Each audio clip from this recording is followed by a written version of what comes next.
You are listening to the On Purpose Podcast. Welcome, everybody, to this week's edition of the On Purpose Podcast. Man, I'm excited for you to get to listen to this week's interview as I sit down with David Crow, the author of The Pale-Faced Lie, which is literally something I'm assuming at some point it's going to be made into a movie because it's, one of the trailers is a violent ex-con forces his son to commit crimes in a riveting memoir about family and survival. And David sits down with us and talks about what it's like growing up with an ex-con father who's manipulating you to become his accomplice in crimes and having to stand up for him. And we talk all the way through getting the courage to write the book and what were some of the things he faced knowing he was going to be revealing part of his past that not many people knew about and that some weren't happy for him to share. So I hope you enjoy this week's interview with David Crow. David, one of my newest friends, welcome to the On Purpose Podcast. How are you today? So good to be with you, and jealous of your tan as I sit here during my snow day where when I finish, I'm going to shovel for a couple hours and go for a walk in the snow. But I'm one of those crazy guys that I just love snow. Okay. The aftermath may be a little bit different, but anyway, it's a pleasure to be on with you and looking forward to this. Oh, it's our honor. It's always a pleasure to share somebody's story with the world and to learn from each other. And that's ultimately what we're always here for is the power of story. But before we get to yours, because honestly, preparing for your story was like getting ready to watch like a Hollywood thriller or a high-end movie. I was like, man, this is his real life. But just like snow shoveling today, David, I can't have you go out and start lifting the heavy snow right away. I got to warm you up a little bit. I need the warm up. Yeah. All right. So you ready to get warmed up? These are some questions I like to ask to get our audience familiar with who you really are. Ready to go. All right. You get to have one food on a deserted island the rest of your life. David, what are you going to be eating? It won't be the roast beef okra and iced tea that my mother fed us every single night. But if I had one single food, wow, that's a great question because you got to survive. It needs to be sustainable. I mean, I would say scotch, but that's probably not a food. My wife has influenced me a great deal. We have a potato very often because it supplies so many nutrients. Right. And, maybe I just start there because I have never really thought about that. But I think you can practically live off of potatoes. The head of the National Potato Council here in Washington is a good friend of mine, a guy named Cam Quarles, great guy. So I'll say a potato. I think I'd rather visit your island if it was scotch. I would pick scotch if I could find a way to make it sustainable. Very cool, David. You get to have one superpower. What would your superpower be and why would you want it? Well, I thought about that particularly because of my childhood. The first thought would be to be the most powerful man in the world, the smartest. I would say mine would be to be invisible so that you could go anywhere without detection and listen and learn. I'm kind of getting around the whole security thing and how you would get in and out. But to me, that would be awesome just because one of the things I've always wanted all my life is to learn everything I can about everybody. And, I because of my childhood, I tried to live outside my house and talk to any adult that would talk to me and go to places that others didn't go and listen to things that others wouldn't listen to. So off the top of my head, it would be to be invisible. I love it. I love that curiosity that you had for your life, and we'll get into more into how that led you to this adult life you've had. But I think that's something that I always inquire or I try to get more adults to have is live a curious life. Even Amen. even as we get older, let's continue to learn and seek out stuff we Oh, don't know. absolutely. The one thing that I learned as a child, and I learned it more than most because being inside my house was so impossible. Hmm. And I always got my hope and got my imagination going by being outside my house. But what I found is that people like talking about themselves. And if you let them, they'll tell you the damnedest thing, right? And if you are interested in them, the next thing you know, you're deep inside their own mind. And there can be the most fascinating people right next to you, Mm, and you would never know. I love it. I love it. No, that's 100% true. Besides The Pale-Faced Lie, which is a fantastic book, what is your favorite book? That is another incredible question. And like you, I love reading, and I probably try to read 2 or 3 books a week. I mean, I've always done that, read as much as I possibly can. And this is one of those that's tough because they're different genres. I love history. Mm. I love memoir. I love biography. Um, I love some true crime, not as much as the fanatics. I've learned there are people who really love this stuff. Um, and I think of the greatest authors in the world, Shakespeare, Hemingway. Um, it's so many great contemporary writers. This is such a hard question for me. Well, Um, give me a memoir you read that that impacted you. You're like, okay, this is something I should be adding to my life or looking into. you know, um, and this is more of I met the author, so this helps me. And I met this author before I wrote my book. But Jeanette Walls, who wrote The Glass Castle, Jeanette's only a couple of years younger than me. Some of her life was in Arizona, like mine. And when I read her book about this kid that grows up with these two really crazy parents, and somehow finds her way through the entire process to become a successful adult. She's become a very successful adult, written more books.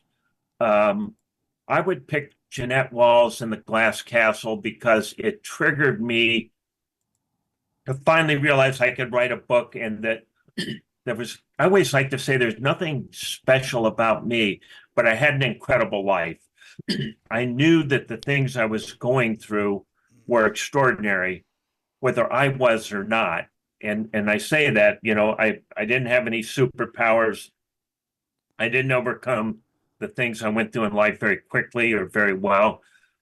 But by the time I was 10, I knew I was going through things that very few people had gone through. And so when I read Jeanette Wall's book, I thought, if I write this story, it really will be for the reason to let people know you can overcome things you don't think you can overcome. And I have learning disabilities that she did not have.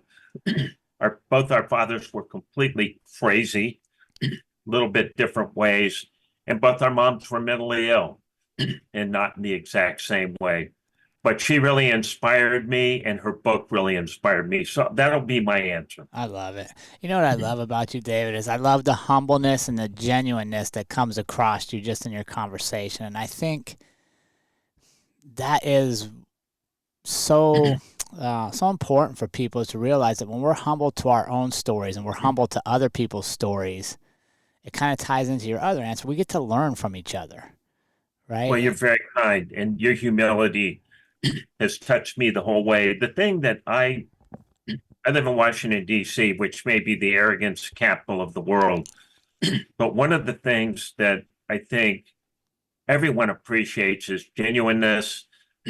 When I read all the self-help books trying to get myself kind of through my mess, the thing I was struck by is, you find people who are incredibly smart, incredibly wise, or they're physically incredibly imposing human beings. I had none of that.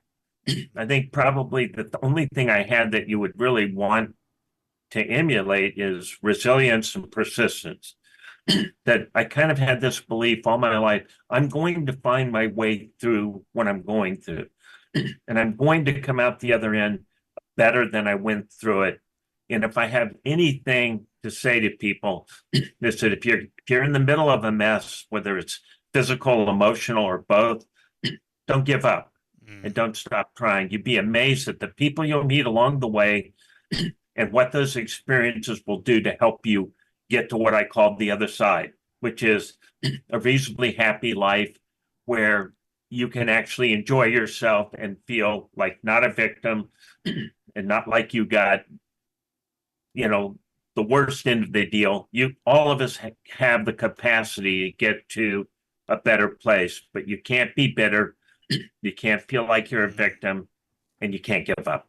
Yeah, I 100% agree. And just listening to you, one of the key things there is you stayed open to continue to learn, right? And I think a lot of times one of the biggest disservice we can do to ourselves is close down and put up all the walls, right?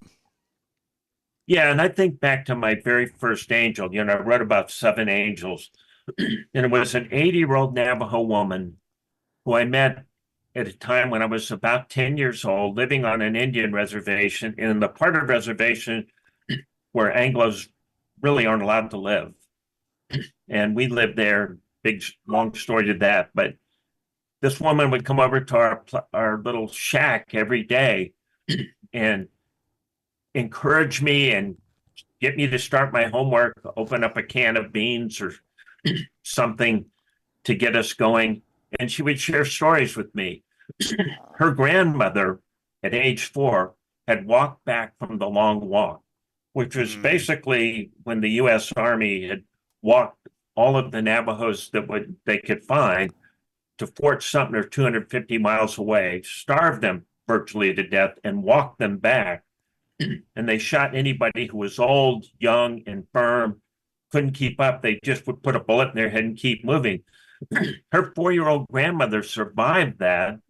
And so Evelyn, her granddaughter, who was 80 when I met her, was full of love and mercy. And she taught me the Navajo word for basically for harmony, which is hazoni, or sympathy and love, which is ajuba.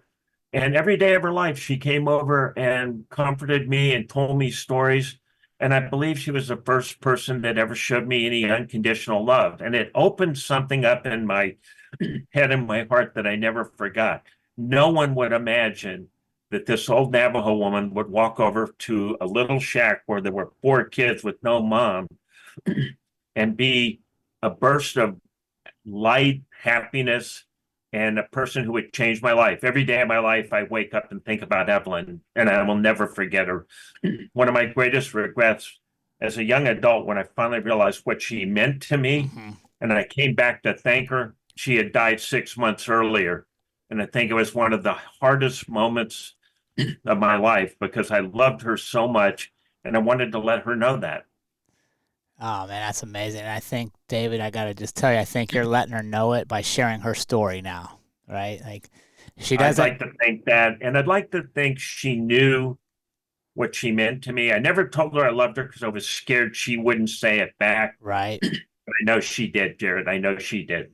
Absolutely. Well, this might be our, we got one more warm-up question, but you may have just answered it. You get to have dinner with one person.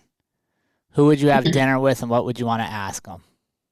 Would it be living or dead? Either way, you get to pick, my friend. It's your show, David. I'm just here with you today. So, people would say Einstein or all the way back to Jesus. I would pick Evelyn, and I would tell her that 10-year-old David Crow is now 71 years old, that she inspired me, that she picked me up at a time in my life when I desperately needed someone that loved me and someone that believed in me, that she cleaned all my cuts when the Navajo kids would beat me up because we're living in a part of the reservation they shouldn't live.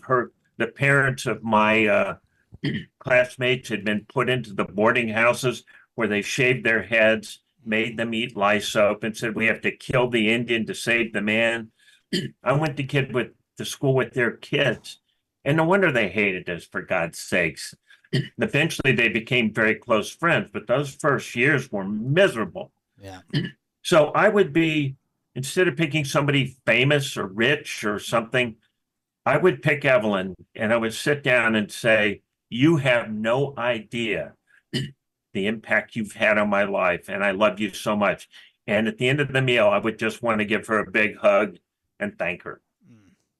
Yeah, amazing. Yeah, and I would love to just throw out to our audience now that we got David all warmed up. Take a minute before we get into the story and think of somebody in your life that's paid an impact or made an impact for you, and let them know before they pass. Right. Exactly right, because there were other angels. Evelyn was my first, but all of us can be an angel to somebody. I think society puts a huge premium. Are you incredibly good looking? Are you rich? Are you famous? We're in a Kim Kardashian world, and I'm not making fun of her, but the whole idea that there's all this glamour that you can only vicariously share. There's probably a kid next door, somebody at work, an old person down the street. You lend a hand to any of them, and you're making an impact that's beyond measure. And just be yourself and show up and be valuable. Showing up such a key Yeah. in the world, right? A lot of times we're looking for such a quick return that if we don't get it immediately, we don't show up again the next day. But you got to show up day after day. You don't know. Life is short, but it's long, right? Like the long part is you got to show up every day and put in that work and be there for people. Amen. Yeah, I love it. David, you feeling warmed up, my friend? I am. So let's start, if you don't mind. I in researching you and getting ready for this interview, I was intrigued for how did you guys end up on the reservation? Your dad had gotten out of San Quentin. I think this is a great story, how we got there. So my dad committed a crime that could have very easily gotten him the death penalty. He truly lucked out. He decided to kill a guy, and he drew an accomplice in, a guy who was absolutely unwittingly loved my dad and would do anything for him. So the two of them tried to kill this guy. He would have bled out in a few more minutes, but his wife found him. The fact that the guy lived, and the fact that my dad got a great lawyer through a family connection that he didn't deserve saved his life. But if you go back to the early 50s, I was born 9 months after my dad got out of San Quentin. My older sister, my mom was pregnant with her when my dad went to prison, so there's a big age gap between us. But when dad got out, he had two things in mind. He needed a job where you could avoid checking the violent felon box. People will forgive a lot of things, but it's not top of your list to hire a violent felon. Sure. So he needed to go somewhere where you could fake up some references, lie about that, and be able to get hired. The other thing is he wasn't afraid of his accomplice who was going to get out of San Quentin about the same time he did. He wasn't afraid of him in a fair fight, but he was really afraid the guy would ambush him and kill him. And frankly, if you were the accomplice, that's what you would have done to my dad too, because he betrayed him. So my dad figured if he went to an obscure spot on the Navajo Indian Reservation and got a job, no one would check out his references, because anybody willing to work there, they'd take you. Sure. If you had any skill set at all. And this is no knock on the Navajos. It's just at that time there were not enough skilled people. Yeah. And today, the Navajo Nation has lawyers, doctors, accountants. They have tons of all the most qualified people. But when I was little, they did not. Right? Most of the adults had just gone through the boarding school process. You did not have high education. So dad could get a good job there right away. He could lie about his credentials and get away with it. And he figured his accomplice would never find him. He was right on both counts. So how old were you guys when you moved out there then? So I would have been about a year old. Okay. Dad gets out. maybe actually within months, because the first thing he did was go to work for the El Paso Natural Gas Company that had jobs on the Navajo Indian Reservation. Later, he worked for Bureau of Indian Affairs, but he got hired as a maintenance mechanic on the giant turbines for El Paso. And Dad was a smart guy. He was street smart, and he read every book in the world on math, physics, all that kind of stuff, even though he's only a high school GED graduate. But he did well there. Imagine a world pre-internet, Yeah. pre-C-SPAN, pre-CNN. If you went to where I grew up in Arizona, and you could have been the biggest felon on earth, and if all you did was blend in, and it wasn't hard, Yeah. there are a lot of crazy characters, no one in the world would ever come to look for you or ever think of, you would never cross anyone's path who would turn you in, unless you were Al Capone or something. I mean, Yeah. Dad was in a perfect place. He never listed our phone number. He never listed us in any directories. The odds of somebody finding out about him were 1 in a million, and he knew that. That's how we wound up there. Yeah, crazy. When did you realize that your life was quite a bit different than your peers? So in my book, The Pale-Faced Lie, I'm almost 4, and it's a blizzard. So the part of the reservation we grew up on, is up at 7,500 feet. So it's cold. Yeah. You're almost 2 miles high. So we had very, very hard winters in that part of Arizona. I mean, heavy snow, below zero, really. So one really cold day, I believe it was in March, it was still pretty wintry. Dad would take us out in our Rambler. I called it the Green Bomber. It's a green Rambler. And we would drive out, and he would just, it's a frozen tundra. He would drive as fast as he could, slam on the brakes, and spin the car. And it was kind of like the Whirlybird ride, I compared.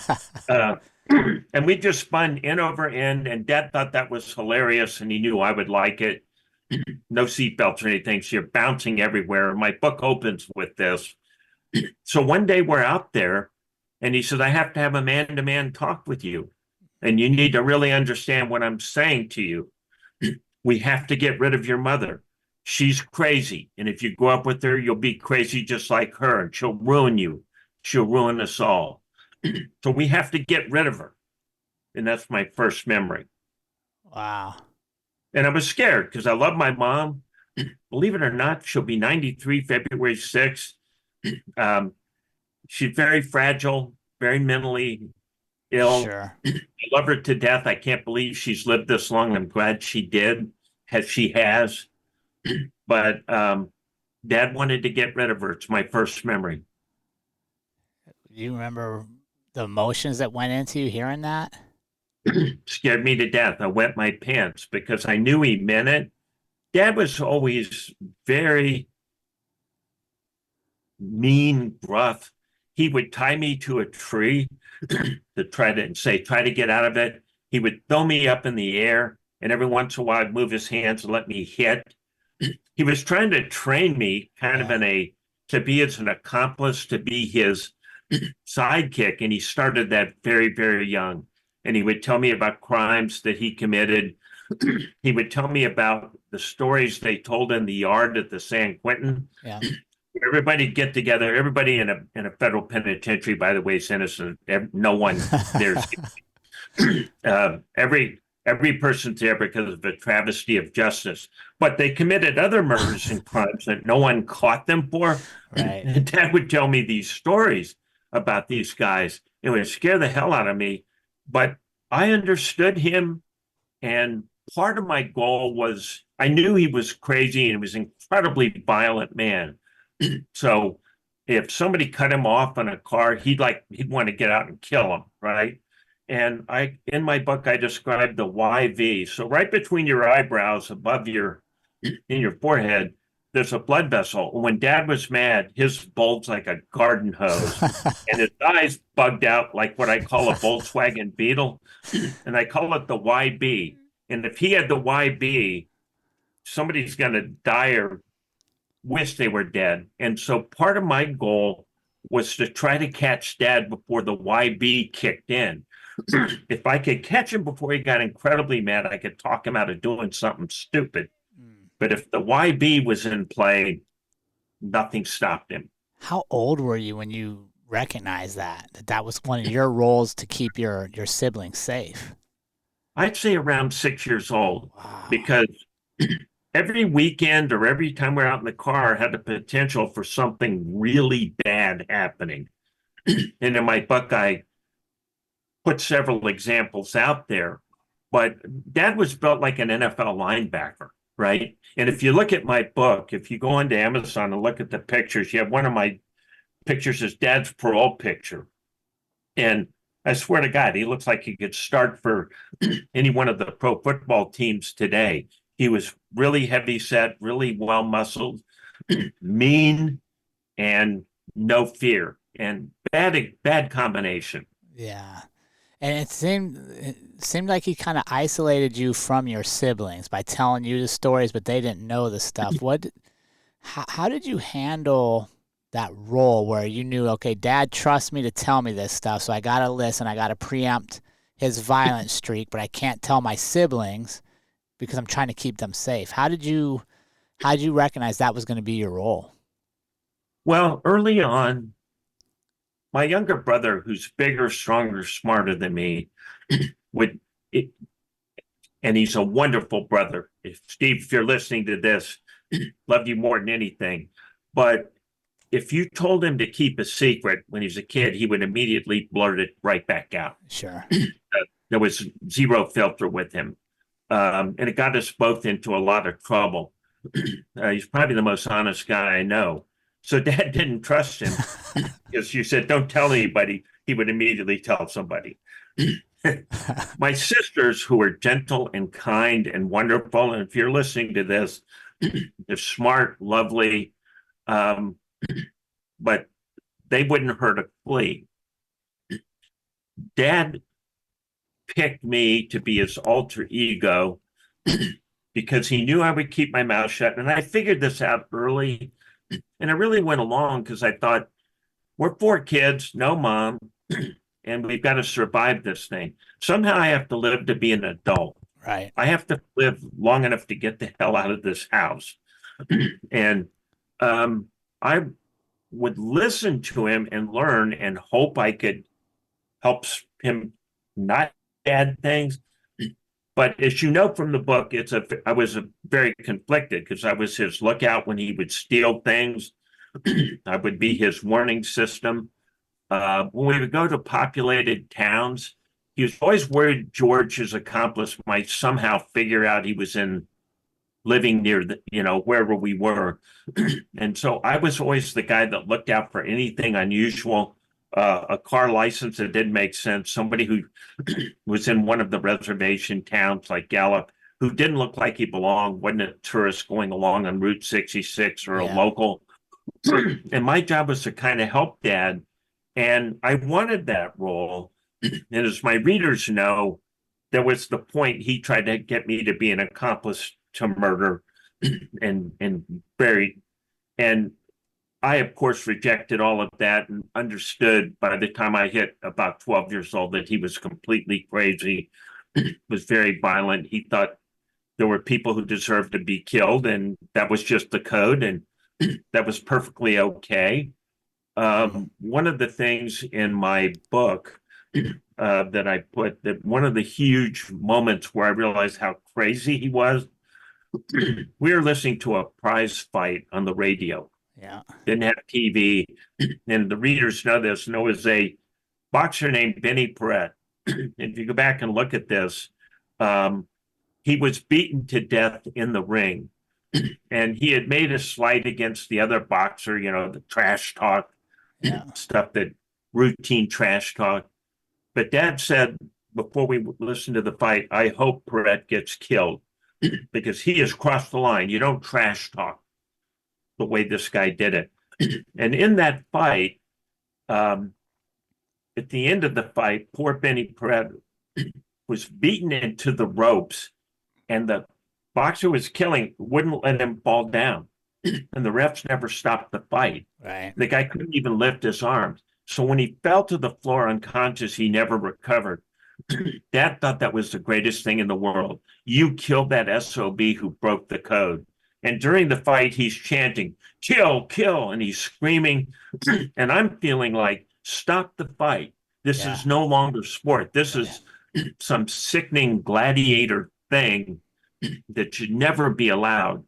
And the guy who described the fight, Norman Naylor, other people described this fight.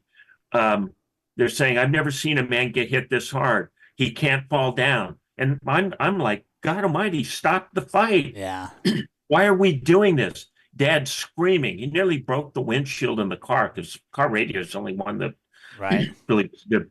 And that's when I realized, oh my God, I am nothing like this insane guy. You don't kill people on vendettas. You don't take it in law into your own hands. He turned to me after the fight and he said, you and I think exactly alike. The world may think we're crazy, but you and I know you have to even the score. And in my mind, I didn't say a word. I'm like, you and I are completely different. And there's no way any part of this is how I want to live. This is not human. Yeah. Just not. Do you think a moment like that where you recognize you're completely different was a catalyst to being open to learning from so many other people around you to find out, like, who am I more like? Well, what's funny about Dad, it's funny you say that. Dad was the most curious human being I've ever met. He was the smartest person I think I've ever met. And it was different, kind of separate from his violent side. Like one of the things in my book, we pull off into the desert on a 100-degree day. And it was a day where a lot of bad things happened. And I won't bore the listeners with this because you'd have to read the book to understand it. But we're out in the desert and Dad had found a coyote caught in a trap. And he felt sorry for the coyotes. Of course, they're killing the Navajo sheep. And they obviously don't like this. And so they put a lot of traps out for coyotes. And also in the Navajo folk lore, coyotes are considered devils. Yeah. And I don't disagree with them, right? But Dad would let all these coyotes go if they're caught. He's like, these poor animals, they're just doing what animals do. So he carried beef jerky and water. And so he saw this coyote trapped. He could tell the coyote hadn't been trapped very long because he was still very healthy. So we walked out into the desert a couple of 100 yards from the road, and we're in the middle of nowhere. Sure. Like somewhere between Fort Defiance and God knows where. It's still like that. You go 100 miles and only see one truck. So he pulls the trap off this coyote's paw after he put a towel around the coyote's head, because the coyote's scared and he's hurt. Yeah. And he's going to bite if, just because he's. So Dad would lift him in the air. He used the strength of his arm to pull that trap off. And God, I've never seen anything like them. Muscles and veins rippling. He puts water and jerky down, and we both carefully walk back. The coyote eats and drinks and eventually limps off into the desert. And Dad just looked at me and said, stop. Where are we? And I said, we're standing in 100 degrees heat in the middle of the desert. What do you think we are? New York City, Paris, London, Phoenix? What kind of question is that? And he said, stop being funny. Where are we? And I said, okay, we're somewhere between Fort Defiance, Arizona, and Gallup, New Mexico. We're on an August day. It's 100 degrees. You had to answer every question or he'd get really mad and hit you. He said, go back millions of years. We're in the middle of an ocean. And he describes Earth in geologic time all the way from pre-dinosaurs until the moment we are. And he turns to me and he said, if you don't understand all of history, geology, anthropology, the English classics, economics, literature, then you're no more than that helpless coyote. You have to be smart about everything in the world. Everything. Interesting. If you aren't, I'm going to quiz you and I'm going to yell at you if you don't get these answers. You're going to read about this. And the next time I ask, you're going to know. And Dad pushed us to be very curious about the world. But then the other side of him is if somebody cut him off or gave him a funny look or he thought was rude, he'd want to kill him. It's the craziest dichotomy in the world. As he taught me, most of the people in maximum security prisons are idiots. They're not a very high IQ. They're perfectly prone to violence, which is why most normal people avoid people like that. Sure. But there's a small percentage that are super bright, but they have all those issues. Dad was that guy. Yeah, that so is. He taught me to be curious, but I rejected the violence that was the other side of him. Yeah, that's amazing. Yeah, that's definitely a dichotomy. You don't hear those two things going together very often. And they don't. And it's one of the reasons he was able to convince the prison psychiatrist. That was the greatest BSer I've ever met in my life. I mean, he could talk you out of anything. It was embarrassing. When he'd start into these things, I go, oh my God, what's he saying? Yeah. But he convinced the prison psychiatrist that he was innocent. And he would tell him these stories, and the psychiatrist would actually get teary-eyed. And he'd go back to his jail cell and laugh. Yeah. And the one thing he told me, hope the listeners are not going to judge me on this, he said, the stupidest thing in the world is a white, highly educated liberal. They'll believe anything. Yeah. The easiest people on earth to trick because their only desire is to be empathetic. And if you're smart enough to trick them, it's like taking candy from a baby. That's how Dad felt. And that's how Dad acted. Yeah, no, that definitely came across in your writing, reading that chapter where he was kind of bragging about being able to trick the psychiatrist to get the best job in the queue. Crazy. Yeah.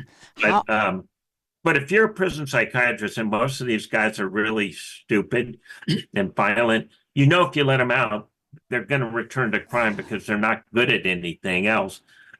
One of the funniest stories, I think the listeners will love it. So the prisoners would come up to each other when they were up for parole and they would like dress rehearse, right? Like you practicing for an interview or a podcast. Yeah. They say, so if they ask me question A, what's the best answer? So this one guy had been in prison for beating a guy nearly to death. He got in a fight with him over something stupid. They both liked the same woman in a bar. They robbed a gas station, something dumb. Like all violent crime is dumb. And so they dress rehearse. And the guy asked Dad, so if the guy asked me if I ever be violent again, of course not. I learned my lesson. Prison rehabilitates people. I would be gentle. I would say, sir, I'm going to walk away now because there's no reason to be violent. And I said, Dad's going, these are great answers. Stick to the script. You have a shot. So the guy gets into the parole hearing. And they go through the usual things. If somebody wanted to fight you, oh, no, I would never fight. No, no, no. And he said, well, here's a scenario. A guy walks up. You're dating a woman and you're in a bar with her. He puts his hand where it doesn't belong. He makes a pass at her. What would you do? I'd beat the guy to death. I'd kill him if I could. And the guy'd say, parole denied. He'd go back and he'd be totally confused about what he did wrong. So in theory, he would not be violent, but in any situation where he's provoked, he's going to go back and do the same dumb stuff. And most of these guys are idiots. They're untrainable. And he thought it was hilarious. Thought it was hilarious. Did you ever question his claim of being a Cherokee tribe member? Yeah, along the way, and of course, spoiler alert, he wasn't. And I have a very good answer to why he believed he was, but you didn't ask that.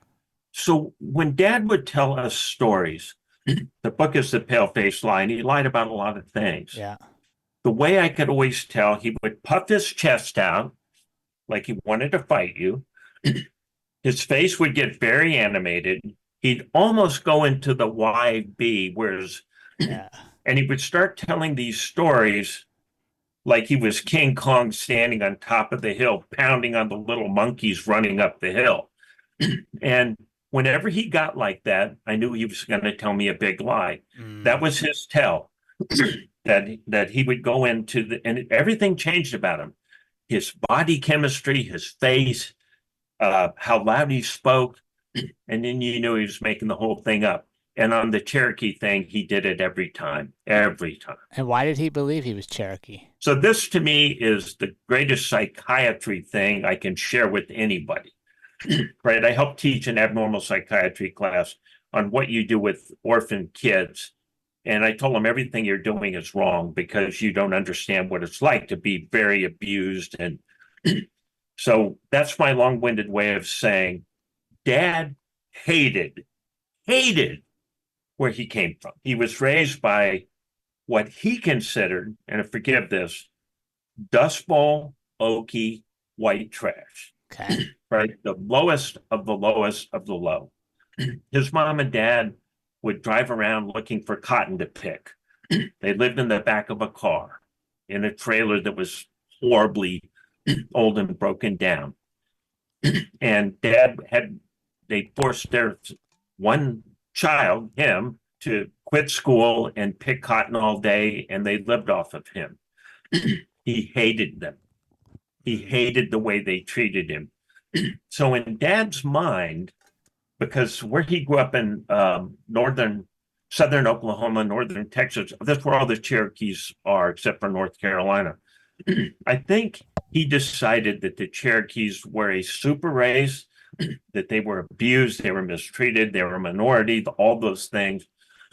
And that persona fit how he saw himself. It took me a very, very long time to figure this out. But one time, he stopped talking to me for 10 or 12 years, and then he needed me again before he died. And the end of my book is me reconciling with him and taking care of him. But he needed an identity that made him feel proud of himself. He needed to believe in something other than the something that he was really raised in. So if you asked him about his mom and dad, he would just launch into horrible, terrible, not much of a man, abusive. But if you ask him who he was a proud and noble Cherokee. And this split his personality into two and allowed him to be proud of himself. But for us kids, it allowed us to be proud of him, and our heritage was Cherokee too. And all of this myth was part of Dad the whole way. And once, as an adult, I did something really stupid. I went back, before there was Ancestry.com, I went back to where his family was raised in very northern Texas, about 80 miles from Dallas, in a place called Gainesville, Texas.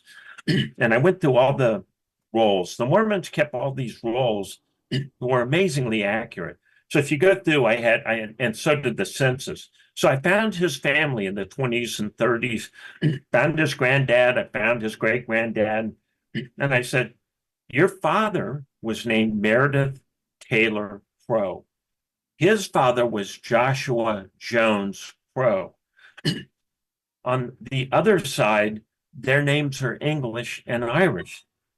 What in the hell are you coming up with this Cherokee thing? So Dad grabbed me by the throat and tried to get into a fist fight with me. By that time, I was an adult and pretty strong. I took his hand off my throat and said, don't you ever try to touch me again. It'll be the last thing you ever do. Yeah. Talk to me, but if you physically threaten me, I'm not going to put up with it. And so that didn't go over well. And he started screaming and cursing what an SOB and how horrible I was. And at that moment, I realized you can never challenge that myth. I never brought it up again, ever. Yeah.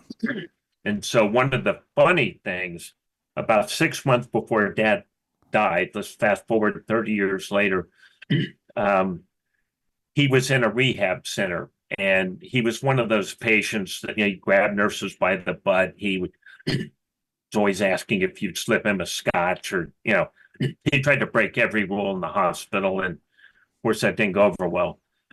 And so he had fallen out of his bed at this rehab center.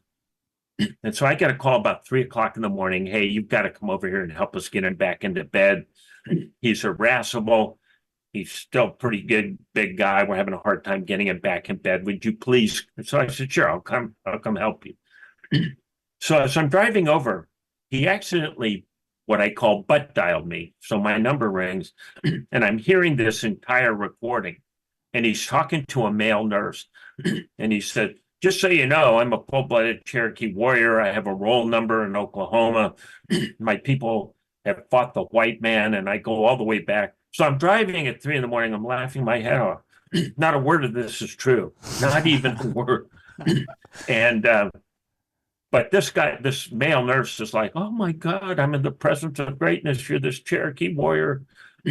So anyway, by the time I got there, helped him get into bed and went home. So on the way out, the male nurse says, your father is the bravest, most incredible human being in the world. And I said, my father is so full of BS that if you stuck a pin in him, brown material would roll out. But let's make that our secret.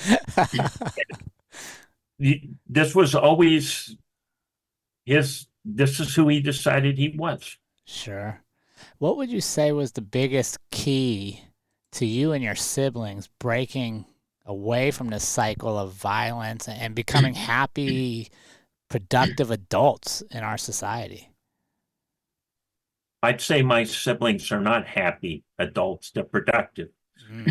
This is really the long arm of our childhood has really hurt my two sisters. They're great people, love them both. I'm in touch with them a lot. My younger brother just acts like nothing like this ever happened.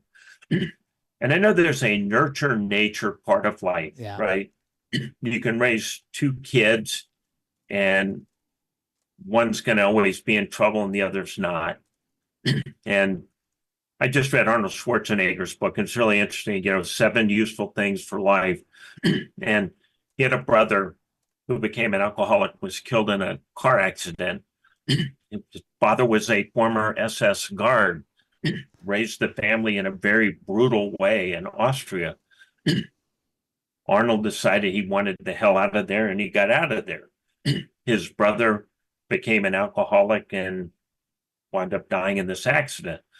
Schwarzenegger makes the point, the same thing that destroyed my brother made me stronger. Well, I kind of have the same worldview about things that can happen to you that you either overwhelm you or that you break through. What I would say about my 3 siblings, they're all very gentle people. My brother, who's much bigger, stronger, wouldn't hurt a fly. He did not have a violent bone in his body. If you walked up and hit him, he'd just try and stop you. I think they inherited that from my mom's side. I just think that none of us inherited the desire to be violent. And when you try to be violent with any of the 4 of us, we rejected it. Good. Right? I mean, I'm not smart enough to tell you why. Sure. All 4 of us got a good chunk of our dad's intelligence, and all 4 of us did well. Yeah. My 2 sisters, teachers, my older sister, professor of teachers, my brother, very bright, did several different things with his life. He was smart. No one really wanted to get in trouble, and no one wanted to hurt people or do anything bad. They're good people. You ran into any one of my 3 siblings on the street, you would meet a good person. Sure. Dad never understood why I didn't believe in violence. He said, surely you want to go back and one day we're talking about all the Navajo kids that had beat me up. He said, well, why don't you just go back and beat the crap out of them? I said, why don't you understand how they were raised and why they felt the way they did? And how would you like to have been raised the way they did? How would you like to have been their fathers raised in boarding school? He said, I have no idea what's wrong with you. There's only 2 things in life, getting even and getting ahead and taking whatever you want. I said, I'm not buying that. I think there's a lot more to life than that, and I have no desire for that. He didn't understand me. I understood him. Yeah. I understood it. I didn't want anything to do with it, and neither did my siblings. None of them wanted to be anything like that, and they are not. That's fantastic. What would you say, David, was the hardest part in deciding to write this memoir? And as you write, like when I wrote my book and reflected back on things, you're reliving it, right? You're feeling the emotion again, the trauma, if you will. What would you say was the hardest part for you in deciding to write this? One, I can't wait to read your book and comment on it. Well, thank you. Forgive me for having done so. I think the hardest part, my wife didn't want it, my kids didn't want it, my siblings didn't want it. I wrote the book only because I wasn't trying to get even. There was no evening the score, telling people how sorry I felt. None of that. I wanted people to know that my whole life I lived a lie. I had to pretend none of this happened. You don't want to talk about these things in front of polite company. Most people, their dad's their hero. Their mom's a wonderful person. My mom is a wonderful person, but she's very mentally ill and she couldn't. So none of these things were my reason. My reason was simple. I'd had to hide my whole life. I wanted to tell people you don't have to hide. You can tell your story. You cannot be a victim. You can get through these things. You can become a better person than how you were raised. But the hardest part was overcoming that no one in my life wanted me to do this. What's the reception been like now that it's out and it's doing very well? Incredible. Okay. My wife's family, wonderful family, all of them read the book, gave me big hugs, said, "Oh my God, we had no idea," and were super positive. That one of the real rewarding things is all my college friends who knew things were really wrong, but didn't know why, were incredibly receptive. I probably sold 5,000 books just as a kid. Even my accomplices, my dad's accomplice's son, read the book and sold a bunch of books for me. The reception among my friends, my clients, and people I've met has been off the chart positive. Wow. I've never been more gratified in my life. My children, and still, they're proud of me, but they don't really want anything to do with it because it was a very negative thing. Sure. The Crow family name in my parents' generation, not a positive thing. My siblings are proud of it, but we don't talk about it very much. But the reception I've had has been 10 times more than I ever thought. And I think the reason is simple. Again, I feel like a very ordinary person who got through an extraordinary time. For sure. Simply by not quitting. Yeah. The reader can see, like I'd make 2 positive steps, 3 negative steps. I do something smart, I do 4 things stupid. And they saw how hard I struggled all the way through my adult life till my 50s before I began to understand what happened and undo the damage to me. Once I fully understood what broke me when I was 10 years old, really where I broke, when I recovered from that by simply not blaming myself and then forgiving the people who did this to me, my life opened up and it changed completely. And I had a brand new life. And it was a life I never thought I'd have. I wanted readers to say, this can happen to you. The saddest letters I get, and I get a bunch, are from older people, often female in this part. I was raised to think I'm fat, stupid, dumb, you name it. And I've never been able to trust anybody, love anybody. I'm going to die alone. I always answer, you're not fat, dumb, stupid, or anything else. You were told this by bad people who didn't really love you. If childhood is a city you can never leave, it destroyed you. You have to find a way out of that. Yeah. They've said, I'm happy for you. I can't. I will die alone.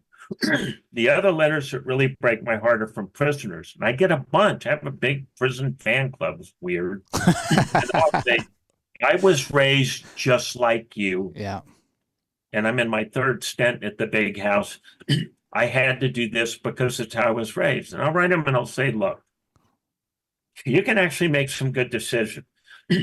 One guy said, my children are going to not be there at my deathbed because I've been such a bad dad. I said, get out of prison, be a good dad, Yeah. support the mother of those children, even if it's financially, do the right thing. And you know what? At your funeral, your kids are going to be your biggest heroes.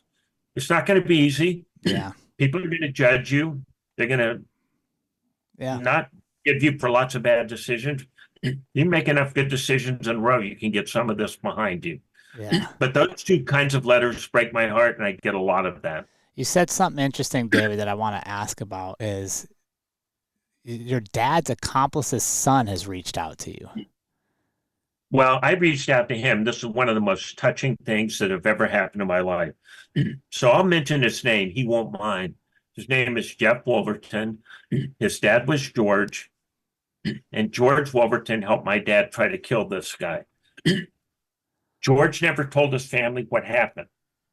He essentially was talked into trying to kill this guy because my dad said this guy had violated my mom's pride. Sure. He went, he helped. He never understood why he got arrested because all he did was do what his best friend asked him to do. Yeah. So through all the records and did a Freedom of Information Act at San Quentin and went through every record I could find, I tracked what I thought might be his descendants in a place called Parsons, Kansas. So one day about 10 years ago, I picked up the phone and called this number, the number I had, and I said, are either one of you related to George Wolverton? The wife said, the woman said, yes, my husband is George's son. Was his father in San Quentin? Long silence. Yeah, how do you know that? And I said, I know why he's there. I know what he did wrong. And would you have your husband call me? He called, and I came and visited him in Parsons, Kansas. I had all the Freedom of Information Act stuff. I had a picture of his dad. All his dad had told him is, don't help save a woman's honor in California. That's all he knew. Oh, wow. He knew nothing. So I asked for forgiveness. Jeff and his wife Penny are the nicest people in the world. They have made, Jeff has made a huge success of his life. And his dad died penniless. He could never get a job because he couldn't get the violent felon thing off his record. All you have to do is violate parole in a minor way. If you're a violent felon, you never get a chance to be pardoned. And George made a bunch of mistakes. So Jeff and I have become good friends. I offered his daughter an internship with my lobbying firm. She took it. She's a wonderful intern. Yeah, I said, I can't do a lot of things. I can't erase this. So my dad hadn't died yet. And I told Dad I'd done this, and he went nuts. He said, don't you ever talk to me and get the hell out of my house. I said, oh, I'll be glad to. Now I don't have to put up with all your crap. I don't have to be your medical legal guardian anymore. No one will talk to you in the family. Thank you for, now I feel completely relieved that I can walk away from you and not have any guilt. The next day, call me back, get over here. But you can never bring up anything about George again. And I said, okay, I won't, but I want you to know I'm going to write a book after you pass, and I'm going to tell everybody everything. You destroyed this man's life, and you never did anything to help fix it. And you never admitted that you're the only reason he went to federal prison. Yeah. And I had one of our most bitter fights, but he was less than a year to live, and I decided, hey, back off. But anyway, Jeff and I are good buddies. He has had book clubs and helped sell books. Amazing. Yeah, and he's just a super wonderful guy. He buys houses and rents them out and fixes them up. He became an engineer, and believe me, he didn't have a dime. Yeah. He did everything he did by reading at night and studying and working.